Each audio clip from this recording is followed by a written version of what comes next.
वो बहरूप धारे हुए हैं, दिखते कुछ है और असल में कुछ और हैं। बिल्कुल वैसे ही जैसे ड्रामों में लोग किसी और का मास्क पहनकर खुद को किसी और के तौर पर पेश करते हैं। ये वही बात है कि वो खुद को राष्ट्रवादी के रसूलों के तौर पर जाहिर करते हैं। बताएं कितने लोग जानते हैं कि आज कितने झूठे हैं। अगर आज आप फेसबुक देखें तो हर तरफ आपको वो लोग ही मिलेंगे और मुझे जहां मौका मिलता है मैं उनकी मुलामत करता हूं। कल भी एक शख्स ने फेसबुक पर कुछ पोस्ट किया और उसमें लिखा था कि पैसा आपकी तरफ आ रहा है।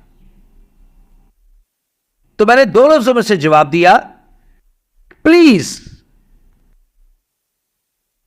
मैंने लिखकर जवाब दिया, देखो तुम झूठे हो और ये जादूगिरी है।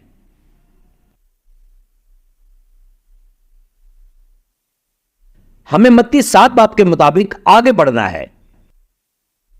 उन्होंने कहा कि खुदावन क्या हमने तेरे नाम से नबूवत नहीं की?